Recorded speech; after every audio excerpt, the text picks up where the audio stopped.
రేవంత్ రెడ్డి గారికి సార్ మీ అభిమాని అట్లూరి శ్రీక నా పేరు సార్. దయచేసి మీకు ఒక గవర్నమెంట్కి ఒక విన్నపం తెలియజేస్తున్నాను సార్. సార్ రేషన్ బియ్యం కానీ పెన్షన్లు కానీ గవర్నమెంట్ పథకాలు కానీ ఫ్రీ కరెంట్ కానీ సార్ 100% పేదలకు దక్కేలా మీరు చూడాలని నా యొక్క విన్నపం సార్.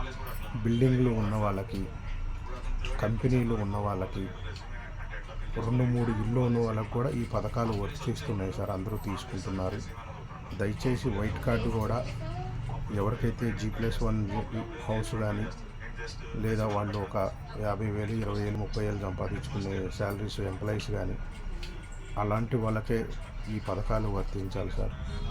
సొంత షాపులు ఉన్న వాళ్ళకి, కంపెనీలు ఉన్న వాళ్ళకి, 2-3 ఇల్లు ఉన్న వాళ్ళకి, 10 ప్లాట్లు ఉన్న వాళ్ళు కూడా సార్ పెన్షన్లు తీసుకుంటున్నారు, రేషన్ బియ్యం తీసుకుంటున్నారు. ఎందుకంటే ఆల్రెడీ మీరు చెప్పిన విధంగా మీ వీడియోస్ అన్నీ మేము చూస్తాము.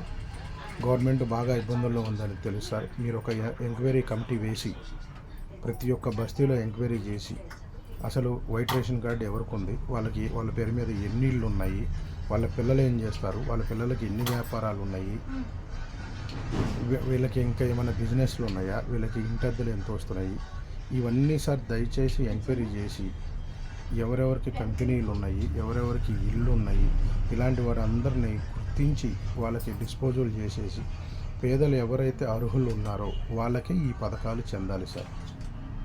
ఎందుకంటే డబ్బు ఉన్న వాళ్ళు కూడా భయంకరంగా గవర్నమెంట్ సొమ్ము తింటుంటే ఇంకా డబ్బు లేని వాళ్ళకి ఆ పథకాలు ఎక్కడంతో తీసారు.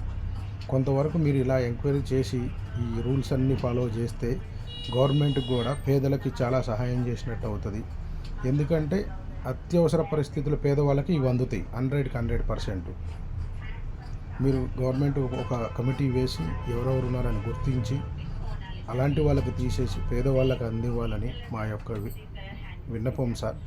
ఎందుకంటే చాలా చోట్ల ఇట్లాగే జరుగుతున్నాయి సార్. ఒకసారి ఎంక్వైరీ చేయండి. నిరుపేదలకి ఇవ్వండి ఈ పథకాలన్నీ.